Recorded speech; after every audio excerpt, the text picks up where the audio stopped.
Assalamualaikum warahmatullahi wabarakatuh. Bertemu dengan saya Desi Ratna Aminah dari Universitas Islam Sultan Agung Semarang, Fakultas Ekonomi Prodi S1 Akuntansi. Kali ini saya akan membahas tentang materi persamaan dasar akuntansi. Persamaan dasar akuntansi. Mengapa sih kita perlu belajar persamaan dasar akuntansi? Jawabannya, karena persamaan dasar akuntansi merupakan dasar untuk melangkah ke dalam siklus akuntansi. Jadi, sebelum nanti kalian membuat jurnal, membuat laporan keuangan, kalian harus tahu terlebih dahulu dan harus paham terlebih dahulu tentang persamaan dasar akuntansi. Apa sih persamaan dasar akuntansi itu? Persamaan dasar akuntansi itu menggambarkan pengaruh transaksi keuangan terhadap posisi keuangan perusahaan yang meliputi harta atau aset dengan sumber dananya. Harta atau aset perusahaan ini harus jelas berasal dari mana sumber dananya.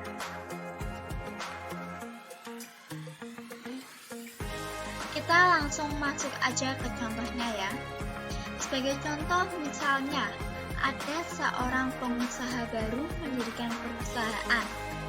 Nah, perusahaan ini punya apa aja sih? Dan apa yang dimiliki perusahaan ini, dari mana sumber dananya? Contoh yang pertama, misalnya, perusahaan ini memiliki uang kas sebesar 200 juta rupiah. Nah, uang kas ini pasti ada sumbernya kan? Tidak mungkin perusahaan baru berdiri, tiba-tiba menghasilkan langsung uang 200 juta. Nah, sumber dananya ini dari pemilik perusahaan sebesar 200 juta. Jadi pemilik perusahaan ini menyetorkan uang pribadinya sebagai modal awal untuk perusahaan barunya. Kemudian, perusahaan ini juga memilih kendaraan senilai 150 juta. Nah, dari mana sumber dananya? Ternyata sumber dananya berasal dari pemilik perusahaan senilai 50 juta. Dan ternyata utang ke dealer sebesar 100 juta. Nah, jadi pemilik perusahaan ini membayarkan DP-nya untuk bisa membeli kendaraan dengan uang pribadinya. Kemudian sisanya hutang ke dealer. Kemudian, selain memiliki kendaraan, perusahaan ini juga memiliki komputer senilai 20 juta. Nah, dari mana sumber dananya? Ternyata, perusahaan ini berhutang dulu ke toko Galaxy sebesar 20 juta untuk bisa memiliki komputer ini. Nah, jadi di persamaan dasar akuntansi ini, apa yang dimiliki perusahaan tersebut, nilainya harus sama dengan sumber dananya. Jadi, tidak boleh ada perbedaan. Nah, sekarang kita jumlahkan. 200 juta ditambah 150 juta ditambah 20 juta memperoleh 370 juta. Sekarang yang sumber dananya dari pemilik perusahaan ada 200 juta, 50 juta, 100 juta, 20 juta. Totalnya sama 370 juta.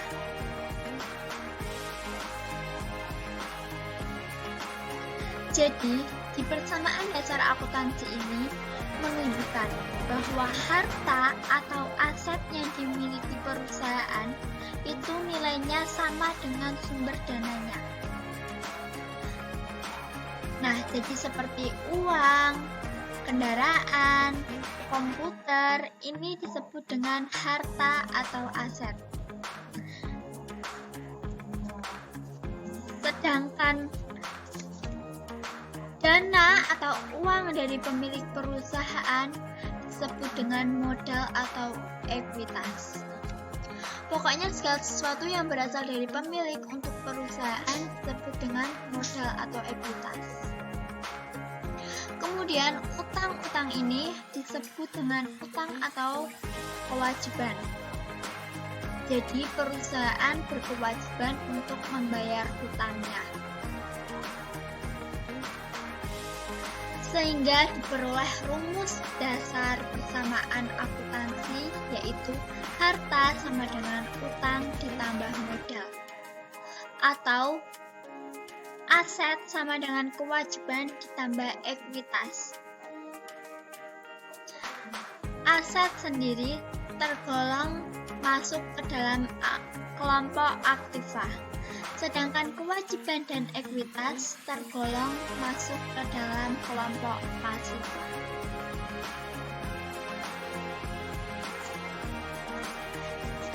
Nah, selanjutnya ada unsur-unsur persamaan dasar akuntansi.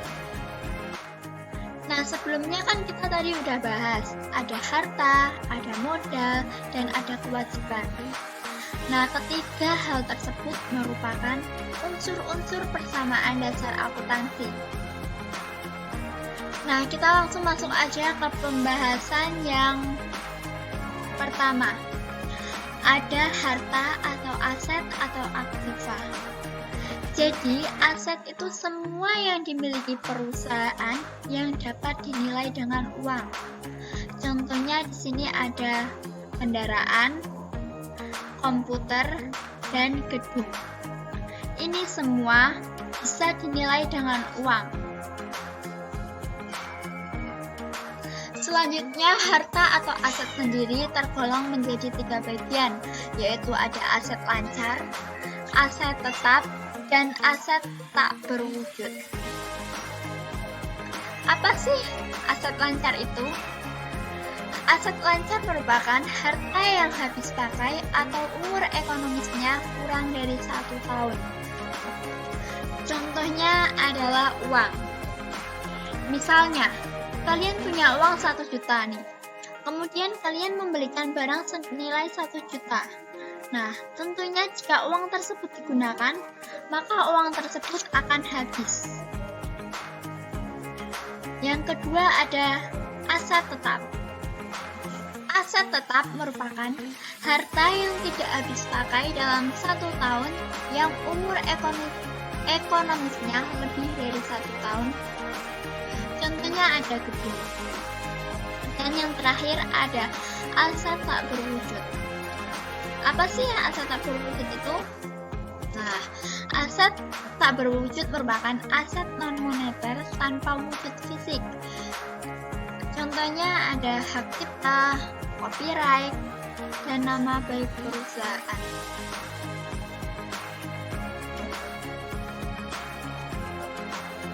Di dalam akun-akun aktiva terdiri dari kas, tanah, bangunan, wesel tagih, piutang usaha, peralatan, perlengkapan, dan yang terakhir beban dibayar di muka. Selanjutnya yang kedua ada utang atau kewajiban atau liabilitas. Apa sih kewajiban itu? Kewajiban merupakan utang atau kewajiban perusahaan kepada pihak lain akibat transaksi yang terjadi di masa lampau yang harus dibayar atau dilunasi. Sehingga setelah jatuh tempo atau sesuai waktu yang disepakati, maka harus dibayarkan atau dilunasi. Selanjutnya, utang atau kewajiban sendiri dibagi menjadi 2, ada utang lancar dan utang jangka panjang. Apa sih utang lancar itu? Utang lancar merupakan utang atau kewajiban yang harus dibayar kurang dari 1 tahun. Contohnya yang pertama ada utang usaha. Nah, kalau utang usaha nih, misalnya kalian punya perusahaan nih, Nah, terus kalian pergi ke tukang fotokopi, tapi nggak langsung dibayar. Misalnya, setelah 1 minggu baru dibayarkan. Nah, itu masuk ke dalam utang usaha, karena kurun waktunya itu kurang dari 1 tahun. Yang kedua, ada pendapatan diterima di muka. Nah, kenapa pendapatan diterima di muka ini masuk ke dalam hutang? Saya kasih contoh nih. Misalnya, kalian seorang penjahit, ada konsumen yang mau menjahit baju ke kalian. Nah, beliau sudah membayarkan uangnya ke kalian, sedangkan bajunya belum jadi. Nah, bajunya itu berarti utang yang harus kalian bayarkan kepada konsumen. Yang ketiga, ada beban yang masih harus dibayar. Yang masih harus dibayar berarti, misalnya, sekarang sudah bulan November, sedangkan gaji karyawan yang bulan Oktober, bulan lalu, belum dibayar. Berarti, perusahaan itu memiliki hutang kepada karyawannya untuk menggaji yang bulan Oktober. Yang terakhir ada wesel bayar. Dan yang kedua ada utang jangka panjang. Utang jangka panjang merupakan utang atau kewajiban yang harus dibayar lebih dari 1 tahun. Contohnya, ada utang bank atau utang hipotek. Nah, misalnya, meminjam uang ke bank sebesar 100 juta. Tidak mungkin kan jika 100 jutanya itu langsung dibayarkan dalam jangka pendek. Pasti akan dibayarkan dalam jangka panjang karena adanya angsuran-angsuran. Misalnya, untuk pinjaman sebesar 100 juta itu dalam kurun waktu 5 tahun. Nah, itu disebut dengan utang jangka panjang. Jadi, bisa bedain kan mana utang lancar dan mana utang jangka panjang. Yang ketiga ada modal atau ekuitas. Apa sih modal itu? Modal atau ekuitas merupakan hak pemilik perusahaan atas kekayaan aset perusahaan. Akun apa aja sih yang mempengaruhi modal? Yang pertama ada akun pendapatan. Peningkatan ekuitas atau modal pemilik yang diakibatkan oleh proses penjualan barang atau jasa pada konsumen. Jadi sifatnya pendapatan ini menambah modal. Yang kedua ada akun beban. Aset atau jasa yang digunakan dalam proses menghasilkan pendapatan. Beban ini sifatnya mengurangi modal. Contohnya, kita memiliki karyawan. Nah, kita harus menggaji karyawan tersebut.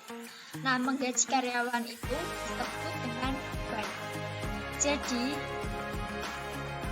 beban ini sifatnya mengurangi modal. Yang terakhir adalah prive. Prive atau pengambilan uang perusahaan untuk keperluan pribadi. Sama dengan beban, prive ini sifatnya mengurangi modal. Yang selanjutnya ada pengelompokan akun. Pengelompokan akun terdiri dari 2, yaitu akun real dan akun nominal. Akun real sendiri ada aset, kewajiban, dan ekuitas. Sedangkan akun nominal ada pendapatan dan juga beban. Akun real ini yang terdiri dari aset, kewajiban, ekuitas biasanya dicatat di dalam neraca. Sedangkan akun nominal, pendapatan, dan beban itu biasanya dicatat dalam laporan laba rutin. Nah, selanjutnya ada analisis transaksi persamaan dasar akuntansi. Sebelum kita membuat persamaan dasar akuntansi, alangkah baiknya kita ikuti petunjuk. Dan ingatlah bahwa ketika menganalisis transaksi, setiap transaksi keuangan yang terjadi akan mempengaruhi sedikitnya 2 jenis akun. Nah, kita langsung masuk aja ke pembahasannya.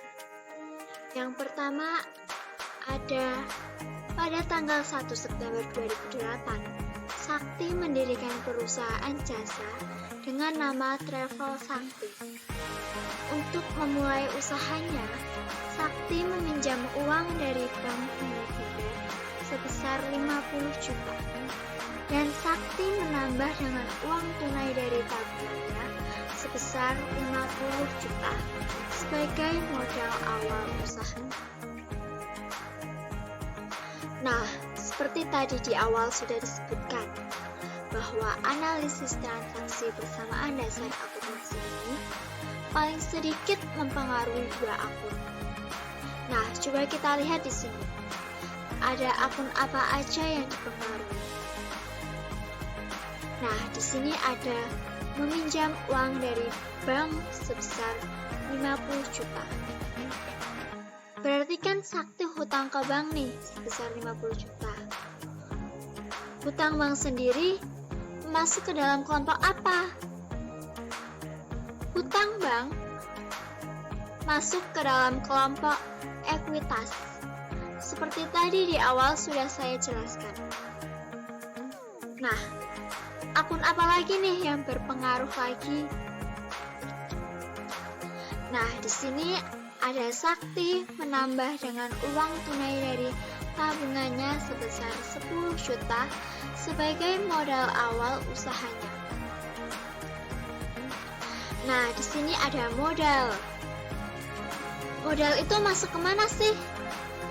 Apakah masuk ke harta, hutang, atau modal? Nah, jelaskan kalau modal awal itu sama dengan investasi. Pokoknya segala sesuatu yang berasal dari pemilik untuk perusahaan itu namanya modal ya. Sekarang, supaya balance, maka kita tambahkan nih di akun kas sebesar 60 juta. Pokoknya segala sesuatu milik perusahaan itu namanya harta atau aset. Nah, harta atau aset ini berupa uang yang disebut dengan kas. Jadi persamaan dasar akuntansinya, kas bertambah sebesar 60 juta, hutang bank bertambah 50 juta, dan modal Tuan Sakti bertambah 10 juta. Sehingga diperoleh aset sebesar 60 juta, ekuitas dan liabilitas sebesar 60 juta. Nah, sekarang masuk ke transaksi yang kedua. Tanggal 3 September, menyewa sebuah kantor untuk 6 bulan ke depan. Dibayar tunai sebesar 2 juta. Berarti ini kita menyewa kantor untuk 6 bulan ke depan. Dan sudah dibayar secara tunai nih. Berarti uang perusahaan akan berkurang sebesar 2 juta. Karena aset berupa uang itu disebut dengan kas, maka kas akan berkurang sebesar 2 juta. Nah, akun apa lagi nih yang berpengaruh lagi? Nah, di sini ada menyewa kantor. Nah, kita kan menyewanya udah dibayarkan di depan kan? Maka akun yang berpengaruh adalah sewa dibayar di muka sebesar 2 juta. Nah, kita ibaratkan kita membayar DP-nya terlebih dahulu. Jadi persamaan dasar akuntansinya, kas berkurang 2 juta, sewa dibayar di muka bertambah 2 juta. Hingga diperoleh saldonya untuk kas 60 juta dikurangi 2 juta hasilnya 58 juta, sewa dibayar di muka 2 juta, hutang bank 50 juta, dan modal Tuan Sakti ada 10 juta. total aset ada 60 juta, total ekuitas dan liabilitas ada 60 juta. Sekarang kita lanjut yang transaksi yang ketiga. Pada tanggal 6 September, membeli bermacam-macam peralatan kantor seperti meja, kursi kerja, lemari arsip, sofa tamu, dan lain-lain sebesar 15 juta.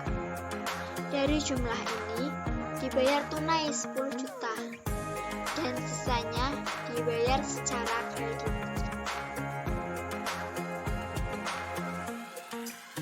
Nah, berarti secara otomatis peralatan perusahaan kita bertambah dong, 15 juta. Dan dibayar tunai sebesar 10 juta. Karena dibayar tunai, maka uang perusahaan akan berkurang sebesar 10 juta. Karena aset berupa uang itu disebut dengan kas, maka kas akan berkurang sebesar 10 juta. Nah, sisanya akan dibayar secara kredit.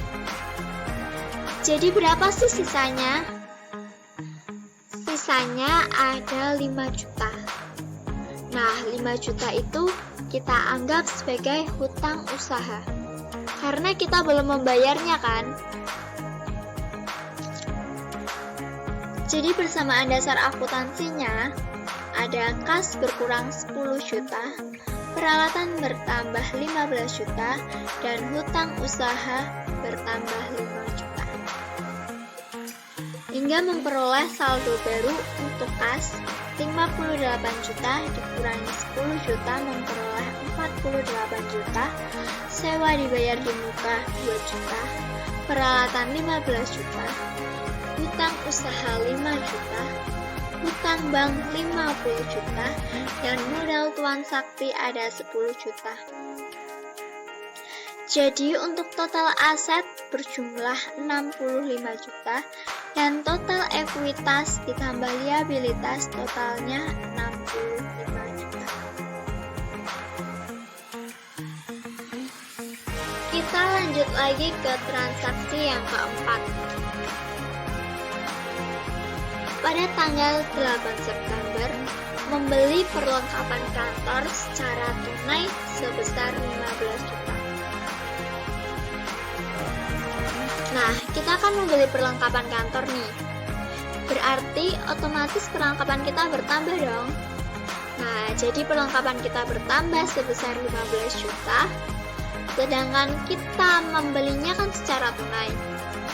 Berarti uang kas milik perusahaan juga akan berkurang sebesar 15 juta.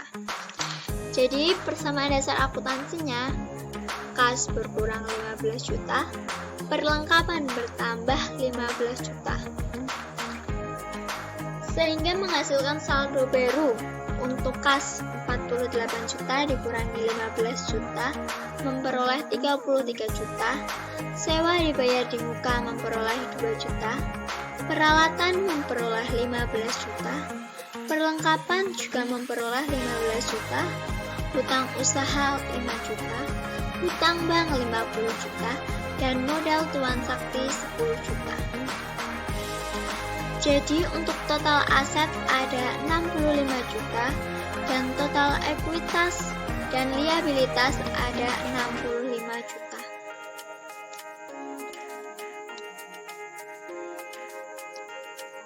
Selanjutnya transaksi yang kelima. Pada tanggal 15 September, dibayar biaya iklan kepada harian Warta Kota sebesar 2 juta.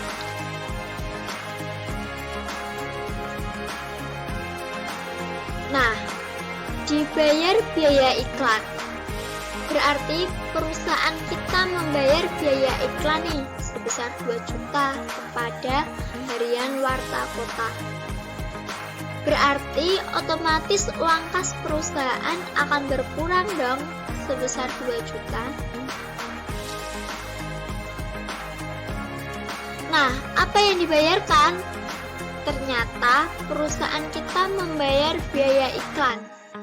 Jadi, karena kita sudah membayarkan biaya iklan, maka biaya iklan juga akan berkurang sebesar 2 juta.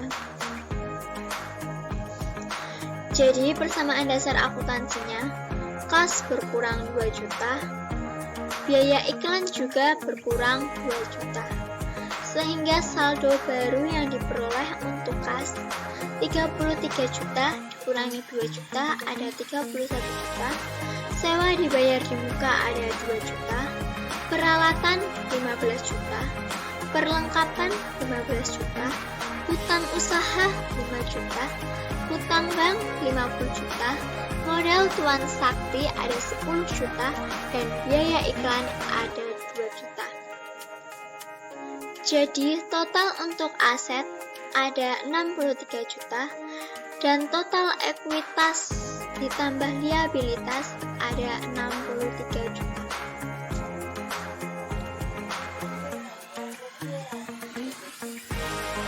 Selanjutnya kita lanjut ke transaksi yang ke-6.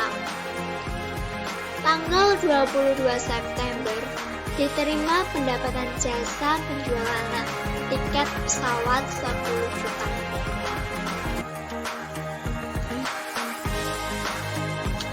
Berarti perusahaan Sakti nih menerima pendapatan karena sudah menjual tiket pesawat sebesar 10 juta.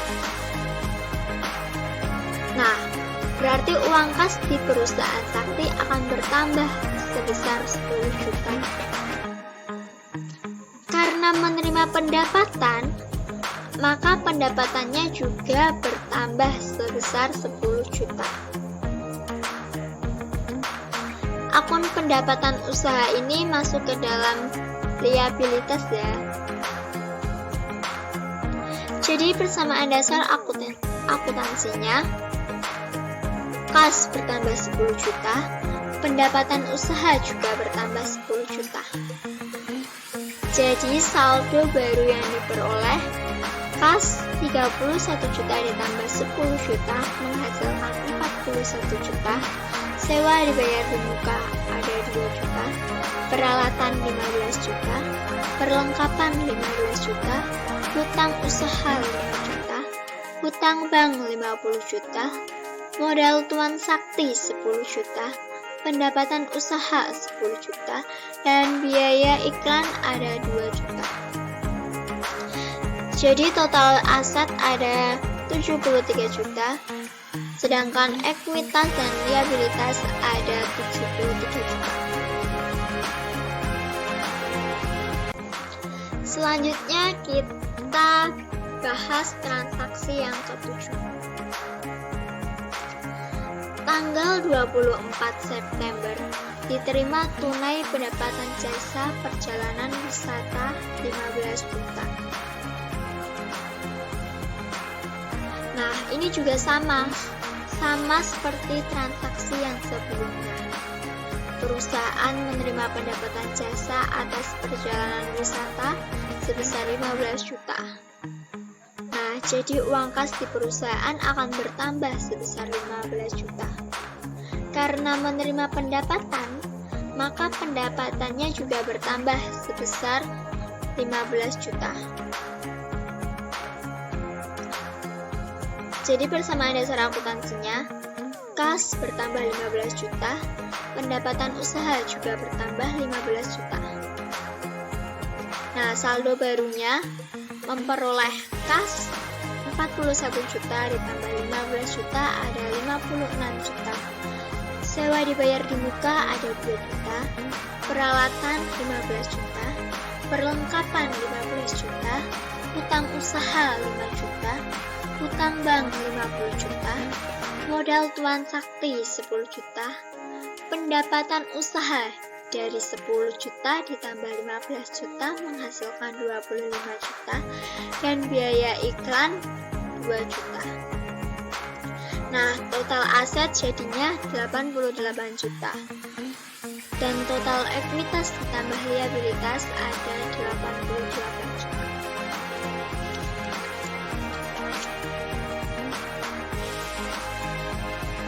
Selanjutnya, transaksi yang ke-8. Tanggal 25 September, membayar angsuran utang ke Bank Bumi Bunda sebesar 16 juta. Nah, tadi di transaksi pertama kan perusahaan Sakti berutang ke Bank Bumi Bunda nih. Nah, pada tanggal 25 September, perusahaan Sakti akan membayarnya sebagian sebesar 16 juta. Jadi, karena membayar hutang, maka uang kas perusahaan akan berkurang sebesar 16 juta. Dan karena perusahaan sudah membayarkan sebagian utangnya, maka hutang usaha juga akan berkurang sebesar 16 juta. Jadi persamaan dasar akuntansinya, kas berkurang sebesar 16 juta, hutang bank berkurang sebesar 16 juta. Sehingga menghasilkan saldo baru untuk kas 56 juta dikurangi 16 juta memperoleh 40 juta. Sewa dibayar di muka 2 juta, peralatan 15 juta, perlengkapan 15 juta, hutang usaha 5 juta, hutang bank yang awalnya 50 juta dikurangi dengan 16 juta menghasilkan 34 juta.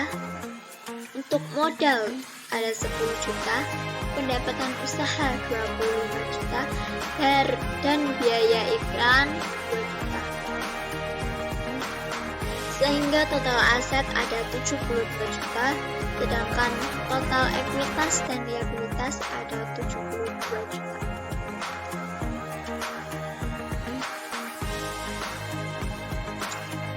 Selanjutnya, transaksi yang ke-9.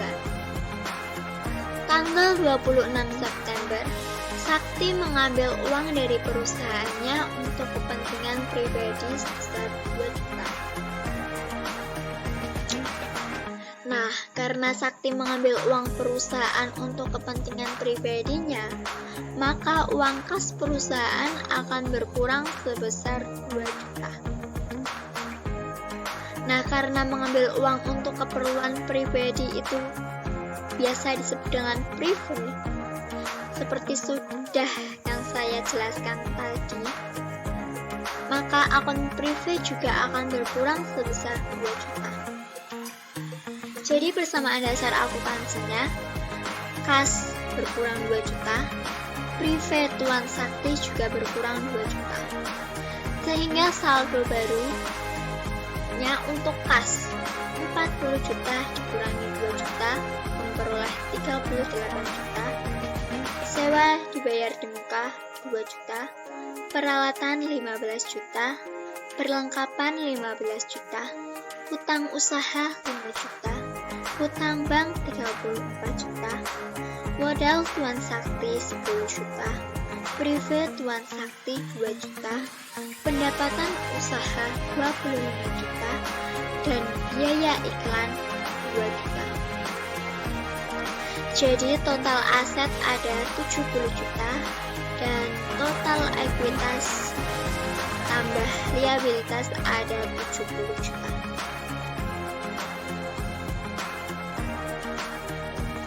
Nah, dari semua transaksi tadi, akhirnya kalian gabungkan semua transaksinya. Nah, di sini ada tanggal dan semua nama-nama akunnya tinggal digabungkan. Silahkan perhatikan baik-baik dan pahami jika masih belum paham bisa diulang videonya. Sini hasil akhirnya untuk aset ada 70 juta dan untuk ekuitas dan liabilitas juga sama ada 70 juta. Nah, kalau misalnya antara aset dengan kewajiban dengan ekuitas nilainya berbeda, berarti di situ kalian ada kesalahan dalam perhitungan atau kesalahan dalam penempatannya. Nah, maka dari itu, kalian harus hafal dulu yang termasuk ke dalam aset itu apa aja, yang termasuk ke dalam utang itu apa aja, dan yang termasuk ke dalam modal itu apa aja. Itu yang harus kalian ingat untuk mempermudah dalam menganalisis transaksi.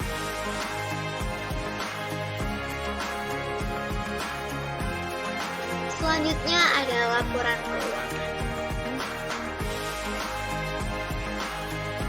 Yang pertama ada laporan laba rugi.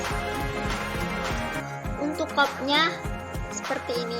Travel Sakti, laporan laba atau rugi per 30 September 2008. Untuk laporan laba rugi sendiri, rumusnya pendapatan dikurangi biaya-biaya.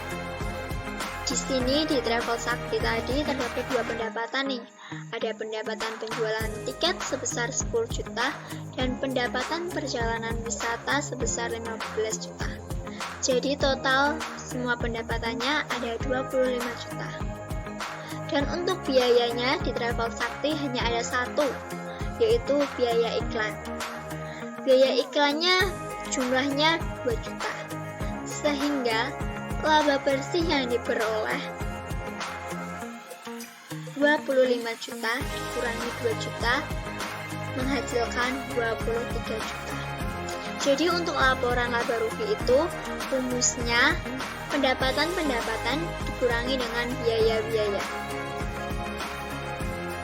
Yang kedua ada laporan perubahan modal. Kopnya sama seperti yang tadi, hanya bedanya di bagian laporannya.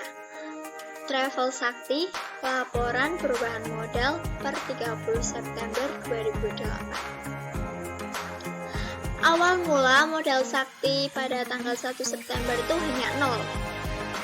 Terus, Sakti menginvestasikannya sebesar 10 juta, menginvestasikan uang milik pribadi ke perusahaan itu sebesar 10 juta.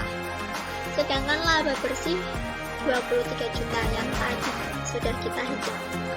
Nah, jadi totalnya ada 33 juta.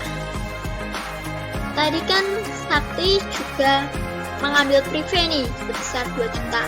Maka kita kurangi aja dengan prive. Berarti modal akhirnya ada 33 juta dikurangi dengan 2 juta ada 31 juta. Itu untuk laporan perubahan modal. Dan yang ketiga ada laporan neraca. Kodnya masih sama ya seperti tadi. Ada Travel Sakti laporan neraca per 30 September 2008. Di sini ada aset terdiri dari kas 38 juta, sewa dibayar di muka 2 juta, peralatan 15 juta, perlengkapan 15 juta. Jadi total aset semuanya ada 70 juta.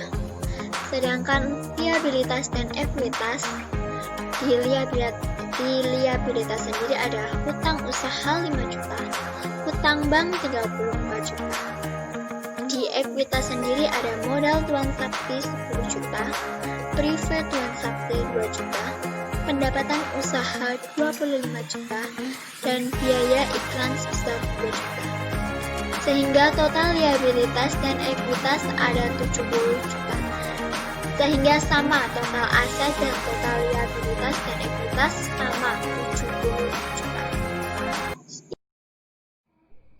Sekian dari saya, mohon maaf apabila ada salah kata. Wassalamualaikum warahmatullahi wabarakatuh.